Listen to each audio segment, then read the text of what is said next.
Welcome to Flock University, live from Scoups Ice Cream. It is a beautiful day for ice cream. They got the Firebird Sunday going on right now. But most importantly, I must introduce to you the professor himself, head coach, general manager of your undefeated Albany Firebirds, Damon Ware, everybody. Glad to be here. Feels like I haven't seen my flock in a while, so good to be here again tonight. Yeah, we took a week during the double bye, and we reloaded. And by reloaded, I mean I ate a giant Firebird Sundae. So I'm ready. I guess I had Stephanie come up and ask about why they consider me the villain on the 99.5 The River Kevin and Tracy morning show. Do you consider me a villain now 3 days into the birthday game? I happen to lead 2-1. Am I a villain? Not a villain, but definitely a nerd. Dang it. My nerddom gets way worse. I'm just saying. I'm still kind of keeping it. I'm keeping it at I bay. believe it. You're pretty good at that. I was like, okay, I've seen this other side of you now. Now I know you've probably got the old DVDs of Star Trek and all the Star Wars episodes. You got all that at home, don't you? No, I mean I don't have DVDs anymore. I have an app that I can play them all though. If you want to come over, I mean we can hang out. You know. Ma said people can come over, like it's cool. Hey, maybe for next year's game, maybe I'll do it. I'll prepare a little better for it next year. Oh man! All right. So for those, like you said, for those you don't know, Coach and I are going toe to toe all week long on the river, and they're actually giving away tickets each game as well. A little pepper beef jerky, okay. Nice. Oh, from Buc-ee's. Look at that. Okay. Listen, somebody's been traveling. But we are here at Scoups. Again, they have the Firebird Sunday going on. A bunch of the guys are here. The flock is here. They're giving their player bags to everybody. I mean, it's just these bags keep getting bigger. I mean, the bags for the players that you guys have done are so big. They had a baby, and I have a bag now. Right. This is awesome. The baby, and it's heavy. Oh, so somebody know me a little bit. I ain't mad.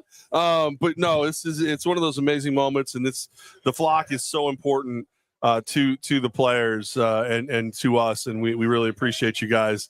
I see we've got the official start of the show. I think everybody's saying hi to Nani. There she is. Nani says hello, everyone. There we go. Now we can start the show.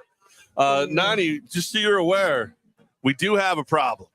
I've never seen anyone look at your husband the way that giant cow has been staring at you since you sat down, Coach Ware. That cow. That thing has been there. He wants to be on the show. I love it. Bessie's like, oh, I like me a little Coach Ware. What's up? What are you doing? Defense sign kid's a wrecking crew today. He's walked into the tent 3 times. He just took out the welcome Firebird sign. Stay over there. That's that sugar high. You need to slow back just a little bit. He's that kid who went to bed 4 feet tall, woke up 6'2", and doesn't know what to do with himself. Like he's just completely awkward. Coach, last time we got a chance to talk to everybody, the roster was a little bit different. We were able to make a major announcement. Should I say a big announcement? I know one of your favorite people, Sean Brown, back with the roster, back on the team. Big old Sean Brown, everybody. Yeah. Things happen in the course of the season. You just you've got to retool a little bit. A lot of other teams making a bunch of movements. I don't like to make a bunch of movements, but when you've got somebody that's available that you trust, you got to keep him around. And so I know he's probably coming to the tail end of his career, getting released from the UFL this year. But again, a phenomenal player. Everyone knows him from being here all last year and all the work we put in. But I've had him since 2017, since his rookie year. We've done some phenomenal things together. So happy to have him back on board. It's, you just forget how well he knows me and how many years we spend together. Just listen to him at practice. I just hear all the little stuff that I would say that he know. It's really cool. So he's jumped right in. He's he's gelled with the players. We weren't getting rid of any of the offensive linemen. We absolutely love all the offensive linemen that we've got here. We just, like I said, at the end, you're a little banged up. You just want to make sure that you retool at the right spots, and we were able to do that. So super happy to have him back around, and hopefully we can seal the deal this year, but super excited about that. Apparently, you have a secret recruiting tool that we were unaware of. Nani says he came back for Mama Ware's food. That's the real reason that Sean Brown came back. That's definitely part of it. When he called, she had to be part of the negotiations. So he's ate a lot of her food over the years, and so yeah, that was definitely part of the contract. So he's in. I might need to negotiate some of that my dang self. I smell it all the time, but I'm never. All the guys are way too quick when she brings it in to order up the boxes. All right, so but funny little thing for Sean Brown. One of the player chats, like I'm in just to help. You know, like whatever you need. I only read it if somebody points to me to do it. But I happen to see you add Sean Brown, and then I see that hey, a major announcement coming tomorrow, and I'm like, and then all the owners hit me up. What's the major announcement? I'm like, well, it's Sean Brown. And they're like, he told you, but he didn't tell us. I'm like, he didn't tell me nothing. I'm in the chat. I'm like, there's a chance it's a different announcement, but I feel like that's a major announcement. So I felt like I knew something, but you're good at keeping that stuff close to your vest. I know you guys have been speaking, on and off. You're always in communication. What was the moment where it was like, okay, I'm ready to come play, and you're like, okay, well, we're ready to use you. We need you. Yeah, like I said, he's really more like a family member after all these years. We've got a great relationship.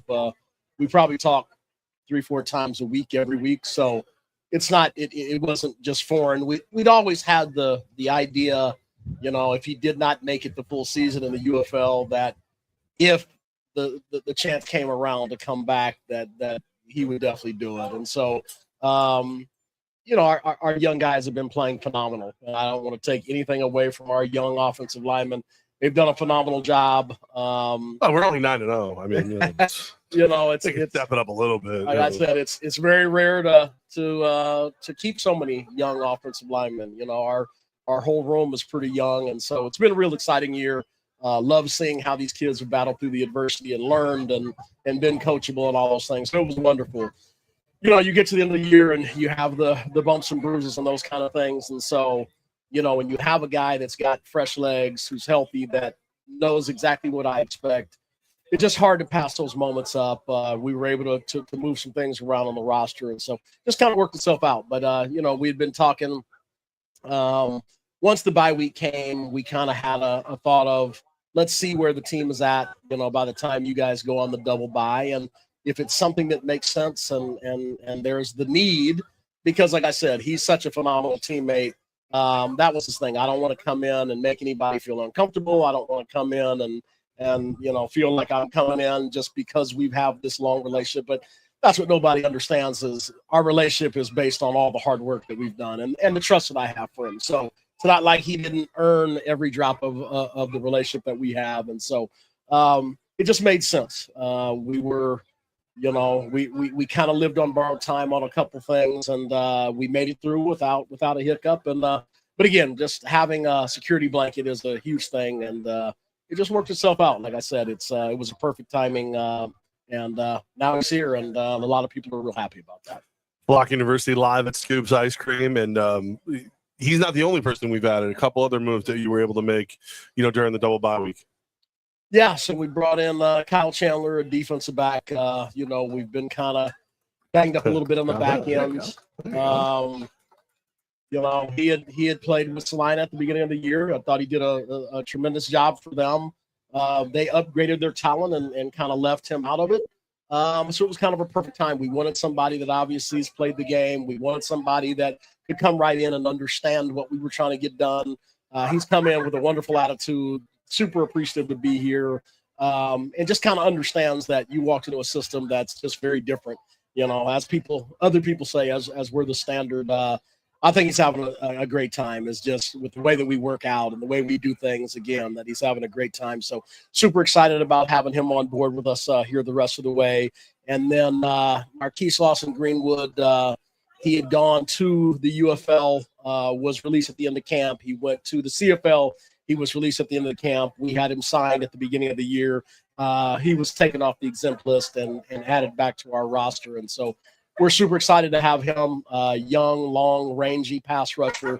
You can never have too many great pass rushers as you need to get after the quarterback at this level.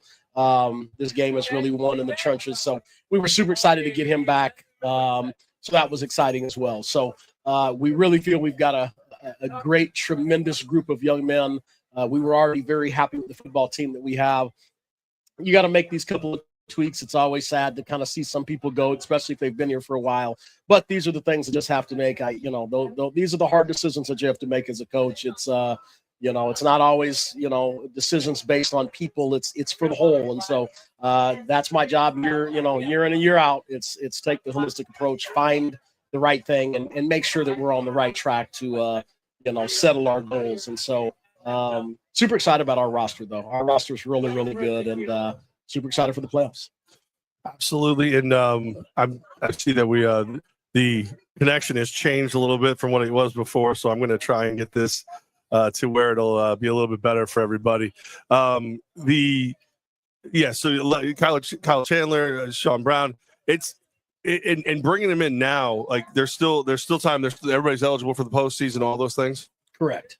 So the roster just locked yesterday. So had to get all your final moves in by yesterday. So we made the moves that we needed to make that we felt really good about from a coaching staff. So again, we're ready to go. We've got our 25 guys, and we're really ready for the playoffs. So exciting to get through Saturday. Obviously, playing on Saturday to end the season undefeated. I think it's a wonderful thing that again, just a culmination of a lot of work, and truly just want to say thank you to everybody that's been a part of this. Obviously, the Flock, you guys have been wonderful in taking care of our guys, and Flock Support, you've been phenomenal for our guys, our coaching staff, our front office, Jeff, our owners, everybody that really puts in, our equipment managers, our interns, everybody does such a tremendous job. Everybody wants to win, from our ownership group down to, our office cleaners are all about winning. I mean, this kind of organization that we've built from top to bottom. We're about winning. And do you know the contract with the office cleaners? They're like, you don't have to pay us, just get us jerseys and hats. Yeah, right. T-shirts and hats. That's how much they love the Firebirds. So and that's just a testament of what we've built over the years. And so just super excited. Again, it just the culmination of a lot of work, a lot of sleepless nights, a lot of work and tired and coffee pots and all those things, man, and get to this moment. And we're just real excited to be exactly where we're at. And we couldn't do it without our fan base. So we appreciate you guys. And hopefully you'll be there Saturday, loud, wild, raucous. And let's give this new team we've never seen a little bit of the business this weekend that Capital Region hospitality is needed. I love it. All right, so we're live at Scoups, Flock University. Coach Ware, Washington, obviously rough year for them. They not panning out the way they obviously drew it up. But I've been telling everybody, like, if I'm them, I'm sitting there going, look, it's a lot nicer to go into the offseason upsetting the apple cart and taking away Albany's perfect season than it is to get blown out. I see a lot of people saying, oh, it should be a blowout. It should be this. It should be that. What kind of challenges does Washington bring to the table, and how difficult is it not to look to 621?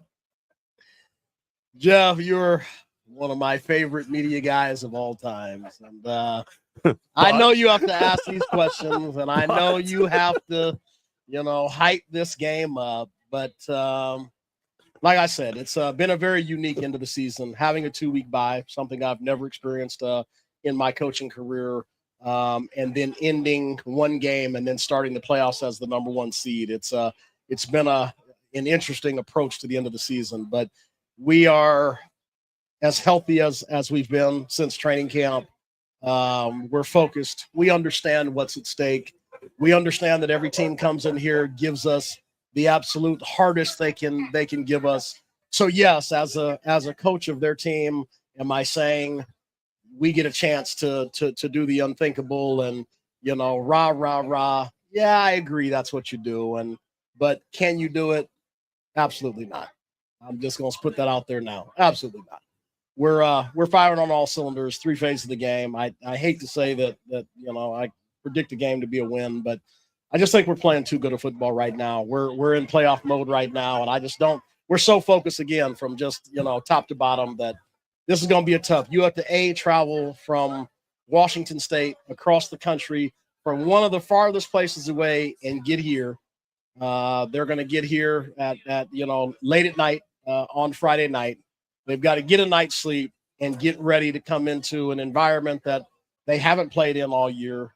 And then they've got to face us. It's not like facing some of the other teams. They haven't had a moment like this. And so again, we're focused. We're focused on ending the season undefeated, and we're really focused on executing the best football we have all year. We're getting ready for the playoffs. Everything runs through the Capital Region, which we love, and so I feel sorry for Washington. To be honest, they're going to come into an environment where we're really, really focused. And like I said, when we put in the time and energy on an opponent, we mean business. And so I'm just super excited to get that over with. We're ready to go into the playoffs. I love it. I mean, I know that, but you also, like, different coaches have different feelings on a game like this. Like the number one seed's been locked up. There's obviously, there's 25 players, 24 plus an international player. He's some kicker. He's kind of good. He's all right. He's good. He's got his own shirt now. That's my kicker. Yeah, I've seen him. Henry's around here somewhere. Is he right over there? There he is. Yeah. But we love Henry. We love all our guys. But you can't. It's not like you can sit there and go, all right, all the starters rest. The roster's not big enough. But there are some coaches who would, not concern themselves with this Saturday and just be preparing for the 21st. But yeah, if I was coaching an NFL team, yes. If I, had 53 guys on the roster, I could sit my best guys and get ready knowing that we've locked up. We don't have that level. We're a developmental level. We're trying to get guys to the higher level like we do every year. So there is no such thing as really sitting. We have 3 people that sit every week. And so it's just not enough to make a huge difference. Yes, you can use that to rest a couple guys. That's really all that it is. But we've got to run and gun every single game. So it's not like we can really say, all right, well, this game we're locked up. We're going to sit, all of our starting off. It just doesn't work that way. And so what you have to do is be focused every week. The only thing that scares you about games like this really are just health. You know what I mean? We played in the Corpus Christi game, and we lost one of our starting defensive backs to an injury for the season. That's the worry of going into these games, is just that the game is played clean. Again, when you bring in a team that, like you're saying, they really got nothing to lose and everything to gain. And so, you just hope they come in, they play professional. I know, again, their Coach Wells I know he's going to do a great job of getting his guys ready to play a clean game. I'm not worried about that. But, in these type of games, again, they can get chippy. They can get, frustrated because, one team is better than. Those are things that truly can happen. But at the end of the day, we got to get through this moment to end the season. So again, we're going to play this as hard as we can. If we can get a few people some playing time that normally don't get it, obviously we'll do that. But we've got to win the game. Am I in? Is it finally time? Did you get that liability form to me? I have to look. All right. We'll talk about that. Okay. All right. We're live here at Scoups. All right. So basically, get your popcorn ready. It's not. Nobody. They wouldn't want us to take it easy on them, and we are not going to take it easy on them. It's going to be a real football game. Get your tickets. Get ready. And get over there for Saturday night, because it's going to be a lot of fun. The playoffs. What's up, man? Hardy's sneaking in the car. I've never seen a dude who's like sneaking up on anybody. Dude's built like a T-Rex, and he's walking. Well, no, his T-Rex have little arms. You're like King Kong at least. I'll give you King Kong. Okay. But I've seen you scale a building. I've literally seen it. It's just real. He's just a big, great dude. Like, to this day, it always they did a which player wouldn't you want to date your sister or daughter, and the amount of guys that said Isaiah Hardy, I'm like, I don't get it. Hardy's my dog. Like, I don't understand it. And every single guy says the same thing. Hardy played too much. Hardy plays too much. It's too much. I was like, well, I enjoy it. It's great fun. Young man, extremely funny, personable. Everybody loves him. He's doing a phenomenal job. Again, he came into camp in shape, and it's the best I've seen him in the last couple of years, and he's doing a great job. So hopefully in these end of the season awards, those are due in this week. So I just turned mine in recently. Let's see how many guys that we can get on the all AF1 team, and what kind of end of the season awards we can end up with. I know there'll be a banquet and an award ceremony coming up a couple of days before the championship game. So super excited about that as well. It's always a great time to showcase just the great talent that we have here and just how much they've endured throughout the season that they get some of these postseason awards. And so super excited to see how that shakes up as well with the vote. Thirsty Chris Sipperly. Who gets to vote? Just the teams? I know they want me to vote. He's thirsty. He even hit me up. Can I vote? Can I vote? I'm just kidding, Chris. They asked me to vote for the front office. I'm like, you should already know mine. Like, I'm a dance team, Flames, executive, one of us. I don't care which one. A charitable event, you with the friends and everything. I mean, like this.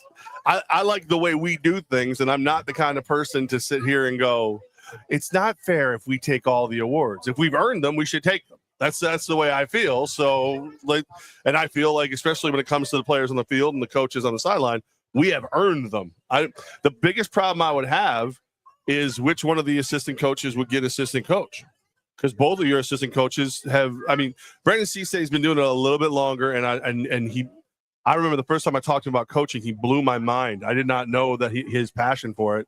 But when I look at what Hobbs is doing with the secondary and how he's taken to coaching and being coached by you with coaching, yeah, I love your staff. And even Gooch, I give Gooch some love with the equipment manager.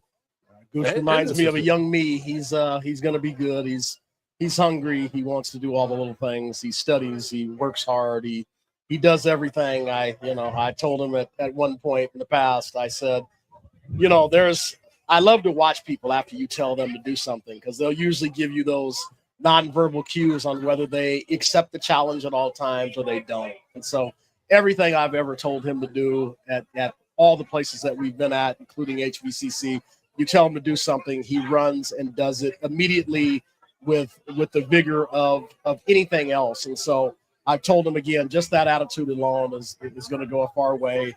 We definitely, again, it's hard to find people that got those really good work ethics. So our staff is just doing a phenomenal job. We're dialed in. Our interns are doing a great job. Brian Lewis and Raymond Ray. Yeah. Everybody's working hard, teaching those guys, again, some upper level things, and they're busting their butt. But we really got a good group. And like I said, for the community stuff, those awards, I really hope that they recognize the Beautiful Lives Project and what we do with them. If anybody wins over that, you're going to have to prove to me that you did something bigger. We really do a lot in the community. And so, like I said, we do some great things. Center of Disability Services, Beautiful Lives Project, Special Olympics. We love these groups, and we do so much stuff. We got Make-A-Wish, the Walk for Wishes right after the season's over. And we'll be in that too. So, again, we truly embrace ourselves in the community, and it's just mandatory. I make sure everybody, if you come here and you don't want to be in the community, you will not be here. So simple as that. I'll let you answer this one, because it's a landmine for me. Paul just asked, what about Coach Ray? We call him Minnie. That's his nickname. He, like I said, just, approached me. We've always talked at some of the flock U's, and we've talked on the field. He used to, used to be quite animated right up on the wall across the field. And so now his son's taking that role. Right.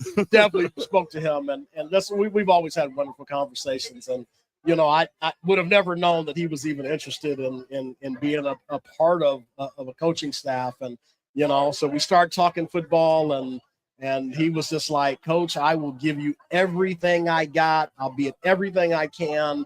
I will love the brand the way you do. And, like I said, it just clicked. And so I knew, what, like I said, I want him on my staff, and it was a great choice. He's wonderful with the young men. He's do anything that you ask him to do. He just does a lot of fun things. And so very, very loyal, very loves the brand, loves our players, loves our coaches. He does a lot of stuff for a lot of people that goes unsung. And so, like I said, I greatly appreciate him, and he's already, talked about his desire to come back next year. So I think that's all really cool. And, like I said, when you get a stake in something and you make it your own, it's hard to keep those people away that embrace the brand the way that we want everybody to embrace it. And so, like I said, I love that kind of loyalty, and I reward people that are loyal to the brand. Yeah, I mean, listen, he and I, we bust on each other. He starts it. I like to try and finish it, but at the end of the day, you can't question his passion, his love for the guys, his love for you. Like, there's an insult that when coach is really mad comes out, and I'm not going to say it. If you've heard it, you've heard it. If you've been called it, run. And he embraces that line. Many has embraced it. Every once in a while, I'll hear it. I'll be like, "Did Coach say it or did Ray say it?" The SD. Yeah. Yeah, there you go. It's another. It's an SD free environment. But it is funny, man. You'll be sitting there and you'll hear it go, and it's like, oh wait, oh Ray's here. We're good. All right, cool. Everybody's all right. No, honestly, I always talk about the players because this is a group of men that I'm, as a member of my community, not even a member of this team, I'm like, thank God they're here. They're awesome. They get it. But as a member of the team, you and I are the guys that when something goes wrong, we get the call. Whether it's, and 9 times out of 10, the call comes to me and I go, so coach, so-and-so did such and such and whatever. What do you want to do? How do you want to handle it? But this year, it's every call. We had one right before we went on. Hey, your players were just at my school. The guys love them. The kids love them. The girls love them. They want them to sign there. They want to do this. They want them to come back, and they want them to work. And it's I don't think I've had a real negative comment. I think the only thing maybe I've had is I was hoping they'd be here longer. You know what I mean? Well, it's like, well, we got to go to the next one. But great group of men and the coaching staff, and I mean, and your interns, and they're all good. Our front office this year, with the exception of the photographer, Mike Forrest he's right there. Even the front office, like it's a place you want to be. And it's people you want to be around. That's what we've talked about, is just our vision from the beginning is surround ourselves with a bunch of people that will love the brand and take ownership in it. And so we've got a really good group of people, and again, that starts from the top. It truly starts from the top and it trickles down. Players, again, you want players with great athletic ability, but you want them to be great people. And this is one of the funner groups that we've had. It's a bunch of great young men that want to be great, and they're good people. And so I don't even want to start naming names, but there's so many names. I can just go down and listen. Him, big guy, this, that. Yeah. I can do that on so many guys. And it's, again, it's sometimes that gets lost is, again, there's players that will coach that, again, might not be the greatest of people, but they've got the great talent. And, we didn't have to worry about this year. We really went after guys that were great human beings. And again, we put together a phenomenal group. And so it's starting to catch form. I had my son at college orientation today, and somebody seen the Firebird stuff was like, oh yeah, what do you do with the Firebird? They always ask that. Yeah. And it was just like, yeah, I'm the head coach. Oh my God. And he was like, will you come speak to my class? And it was just crazy. I gave him a card. He's like, I'll call you. And he was so excited. And so it's starting to catch on. And like I said, anything that I could possibly do, I took the wife's car for inspection, last week. And while sitting there, I'm always in Firebirds gear, and they were, oh, what do you do with the Firebirds? I just happen to be the head coach. And oh my God, and got some tickets sold. So it's slowly but surely catching on. Yeah. It's again, we love the flock, and we just want more. You know what I mean? Like we're that greedy. We want 10,000 flock members at every game. We want us to be you guys' team. And so, like I said, let's finish the season off with some max crowds and let's have a good time. And ultimately, hopefully, that we can drop the confetti and have a good time and hoist a trophy. I mean, just look here at Scoups. It's awesome. We got in and out, and we've had at least 100 people here. Yeah. At least 100 people getting ice cream on a Wednesday. And we obviously would be remiss if we didn't talk about the dudes who signed the checks, make it happen, and more than that. And Richie says that one of our owners, his family is the one behind Scoups and Dutch's Place and Constantine Farms. Of course, Mike Corda. I thought he'd be here. But, whatever. That's fine. Whatever. Andy Gelcher, I knew he wouldn't be here. That dude's on a jet probably somewhere. Yeah. That dude, like when you my favorite thing is when I've known Andy Gelcher longer than anybody here. I've worked with him through the car industry and radio. And I used to be able to bust on him, and now he's a little too big to bust on. Oh, you're too busy to come hang out and have lunch with me? Yeah, I'm in the GM offices right now. They wanted to ask about blah. I'm like, yeah, I guess that works. Right. No, man, that's up for just about every award that comes around. He's up for it now. He's a phenomenal businessman. And all right, so Corda's got internet, but he doesn't have. He lives around the corner. Mike Corda lives around the corner. That's what I'm saying. And I know you want some ice cream. I know it. Come on now, it's good too. The Firebird Sunday is good. No, but our guys, like that's leadership down. It's just been, we've worked for Mike for a very long time, and then you saw what Mike has been willing to do and able to do to keep leagues afloat, not just teams. And then Andy comes in, bolsters it up. Richie comes in, bolsters, and now with you and your staff, and I'm gonna retire. I think I'm done. I think it's over. I know you're lying. I can't afford to. If I could afford to, I would just be a season ticket. I'd be on the wall. I'd be with Ray's kid on the wall, drunk, yelling at people. That'd be me. Your kid. You're not you, Ray. You're fine. He's sober. Oh dear God, you slur a lot. No, man, it's just it's. Sam just said he'll take over Flock U if I retire. So, all right, do the bird, Sam. Do the bird. There you go. Watch out. Watch out. I know people are asking about the playoff scenario, the playoff picture. Simply put, if you go to my X at the Jeff Levac, I wrote it all out. The bottom line is, what's that? Yeah, but I did it right. It's basically what it comes down to is there's 3 teams that we know where they are. The Albany Firebirds are the number 1 seed. Everything goes through Albany.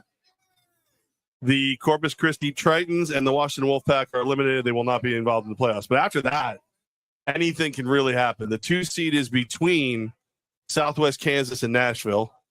The 3 seed is between Southwest Kansas, Nashville, Salina, and Billings. Actually, I think Salina can only get up to the 4.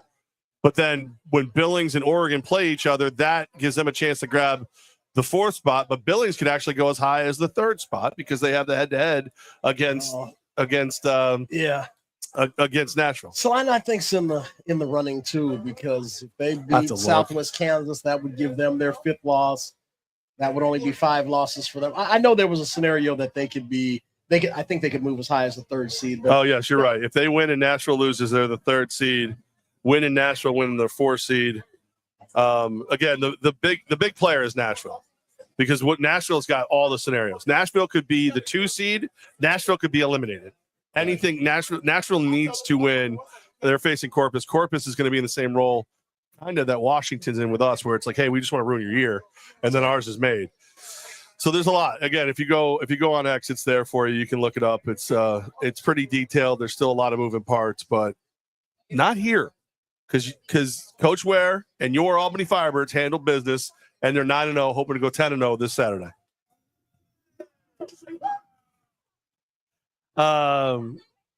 Wait, what do we do? What are you talking smack over there? Is that what you're trying to do? So what's your question? All right, let's see. So this is defense line kid. He's over here wearing a 1953 Firebird shirt. Looks like it hasn't been washed yet. Would this upcoming game be worse or better than the first Corpus Christi game? All right, so do we think it'll be more competitive than in Corpus? I'll leave that up to their coaching staff to decide if they'll be better or worse. Like I said, we're honestly just worried about execution. What are you doing? Oh, look at all these bags. Is this? Oh my God! Oh my! The Flock support. I love we can talk. Starting to feel like these kids. I love love. I'll share. I love anything for love. Anything. I would, just like me, love. I would do anything for love. And then he wants to know about the setup, because a foldable table and chairs. What did you want me to do? Rolling thrones? We're at an ice cream parlor, bro. We're at an ice cream parlor, a great ice cream parlor. Absolutely. I know.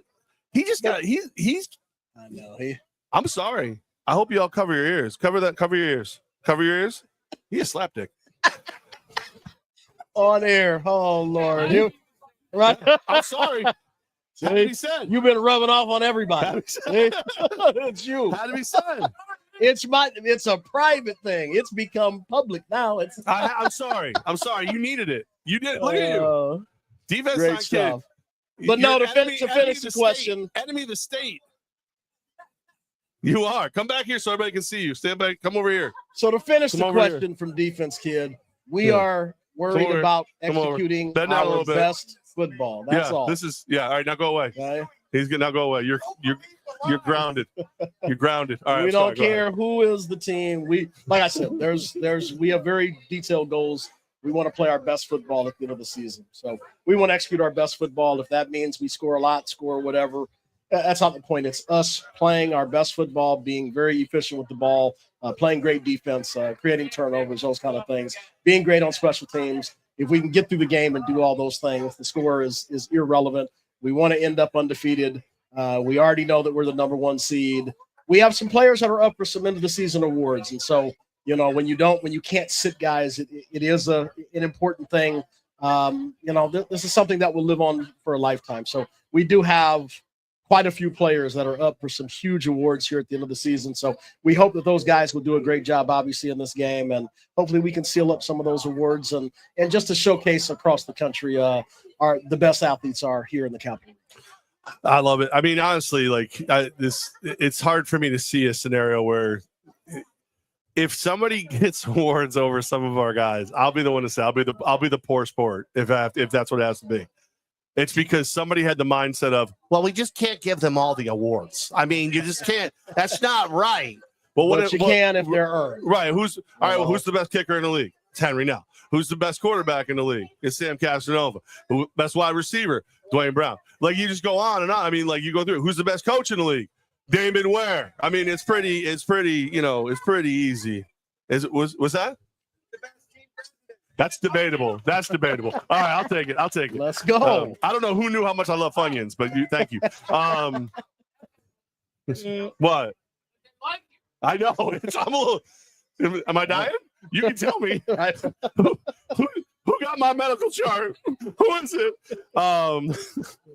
Well, man, I don't even know. I'm gonna cry now. No, but it's just and even like I said, we were in another when we always played with Orlando. For Orlando, always got best dance team. I have seen every dance team in this league, and you all trying really hard. You're doing a very good job. The Flames are the best dance team, hands down. It's not even. I don't even think it's debatable. They are the best. I had Gaz. I do a radio show with a guy named Gaz who's completely misinformed. He thinks Washington has the best uniform, the best jersey. The best jersey is the Firebird orange, is what it is. I mean, it's right there. I mean, Tommy Gross modeling it for everybody. I give credit where credit's due. Washington does have a unique logo, and again, it's good. It's good for the league, and we appreciate anybody that's doing good work out there. So no, I definitely appreciate it's what nice. This stuff looks I like it. But again, I'm always going to go with our brand, so that's not even a question. The Wings put us over the top. If you want to have a conversation last year, we could have a conversation last. But the Wings collaboration, Ware and Levac fashionistas, we did that. That's a little collaborative thing we put together, and I think it puts us over the top. I do. I love it. I love our jersey. I actually like the black ones better than the orange ones. I've been thinking about it back and forth. If defense not kid, now we're friends. All right, I see. We got to figure out what we're going to wear for the semifinals. So like I said, we're. Oh no, I'm not getting involved in all that. We're trying to figure that out. What's going to be our one for semifinals and finals? So I know where my opinion ends. I'm not going to get involved in that. Any other questions from the flock? Not you. Anybody got a question? Everybody, we good? I will finish on the soapbox because we're talking about awards, and I just want to end with this conversation to all the people. I know there's a lot of people that watch our show from around the league. Let's remember when we're voting, okay? When we're voting for valuable people, it's not a popularity contest. It's not, they didn't win that, so give them that. That's not what it's for. It is for the value. And at the end of the day, if you're a voter, you got to go watch some film. You can't just guess these things. I know there's some sports writers that I know that have done it and just go through it. No, go watch some film. You can go on Evergreen. You can look at a bunch of games. Take a look at the games, really understand. Look at, again, some opponents. look at schedules, look at all, just take all that in. I'm not saying that we need to win every single award. That's not what I'm saying.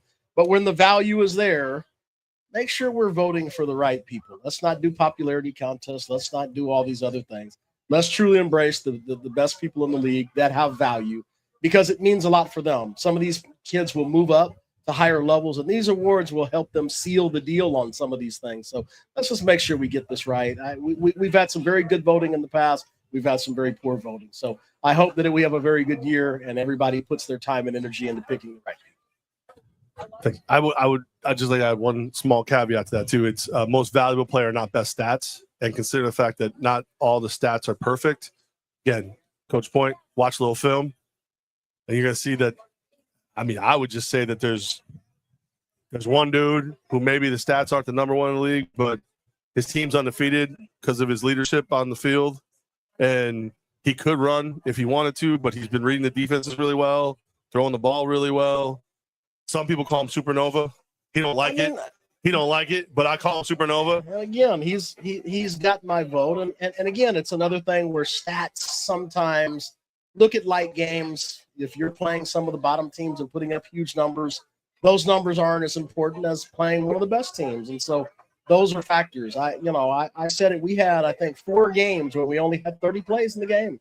We go from having 60, 65 plays to 30 plays because our defense has been playing well. And they've been making teams drive, 15-play drives to move down the field. That's not value. Remember, value, not just best stats, because that's easy to just look at who's at the top. Oh, him. Let's use it. You got to look at number of games. With all the changes, we had some number of games. You got to take that into consideration. There's a formula that you're going to have to use within yourself and figure out what those things are. But schedules are important. How many games, again, who the stats are against as far as teams, all those things. I hope everybody took it seriously. I know I spent a good amount of time on my votes that I sent in. And, again, no, I did not, give every vote to our guys. I gave votes to other guys that deserved them. And so, but for the guys that I knew that deserved them, I obviously voted for our guys as well. So, like I said, I look forward to seeing how this goes. The week of the championship game, we'll have the award ceremony. So that'll be a fun and exciting time. But I'm hoping, again, that the value is there for a lot of our players to get those type of awards. Real quick, Tim Capper. Tim, I got to be honest, I don't like this question. Is Nell in the kicking awards conversation if he doesn't score 26 versus Corpus? Can I just say the first one? But he did. Right. But I think one of the most missed things for kicking, and you obviously as the coach who's forgotten more about this than everyone, I think one of the most missed things for kicking in the AF1 is it's not always the deuce and it's not always the extra point. On the kickoff, he kicks a dead ball sometimes that comes straight down, and that is almost impossible to field. And by the time you've got it, a guy like Shorts is in your helmet. So like that, I think that's something that people like miss, like the beauty of that. And like Henry can't hear me, so I can say nice things about him all I want right now. He's talking to somebody like that. He does that better than anybody. He almost like a knuckleball in pitching. But again, we're talking value. So the only way that you're going to know how to choose these votes is if you've watched film. You've got to watch films of these games. You got to see the value. And again, the problem I have with the Corpus Christi thing is, if you think about, I think we started the game off with 3 straight deuces. I don't care who we played against. I've talked with a couple of other coaches, and I said it just doesn't matter. Whoever we're playing, those points add up so quickly that now you're a possession down and got the same amount of. It's a huge advantage. And so, does what Corpus was or wasn't at that time affect him kicking deuces? It absolutely doesn't. It's a huge thing, and he just had a phenomenal game. We broke out again, we spent that game working on things that we normally wouldn't work on. We used the drop kick. I mean, he made, I think, 4 drop kicks. You got to really watch the game. Kicking is a little bit different. Yes, you can play a game with lesser quality talent as far as player wise, but kicking game it's really him versus him. And so I think that game was huge for him, obviously, but watch the film. He's done a phenomenal job of being there when we needed him. All right, one more question, and then we got to do this because people eating ice cream and are ready. When will the name of the trophy for the AF1 championship be unveiled? That's above my pay grade. Above mine too. I have no idea. Yeah, I don't. As long as we hoist it, I call it whatever. Yeah. Well, I was actually thinking about it. So, like, if you let's say you win the first two, doesn't it? I mean, in the NFL, didn't the dude who won the first two? Isn't it his trophy? First two championships for the NFL. I think pretty cool. I'm just saying the Ware Trophy. I wouldn't have a problem with it. I wouldn't. We just got to win two of them, and then it's the Ware Trophy. We'll give you everything we got. All right, everybody, man. We appreciate you so much. Thanks to Scoops. You guys have been awesome. The ice cream is phenomenal. Thank you to the flock, man. The adopted player has been amazing all season. And then Coach and I got adopted today. I almost got adopted twice. Gentleman over here, he was like, listen, my daughter already acts like a son, but I'm ready. I'm like, you don't need this. You don't want this much trouble in your life. But again, thank you to Father Flocker, Mother Flocker, and the entire flock. You guys are amazing, and it's so much. So special.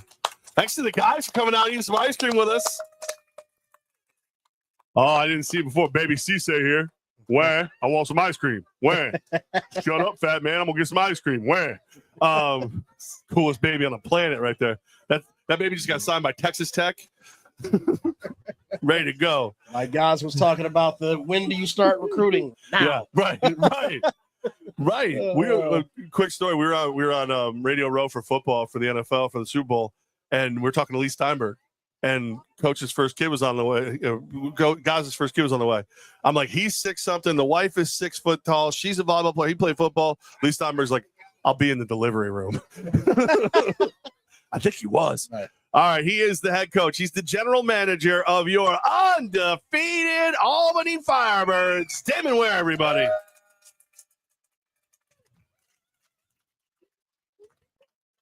I don't even know. I don't know. They already nice to me once. It happened twice. Right. I'm your team president and just jovial fat guy, Jeff Levac. Low 50-50. No, I'll take it. It's better, move it up. Better than losing all the way. Thank you so much, everybody. You cannot end a single episode of this show without 2 simple words. 1, 2, 3. Flock you.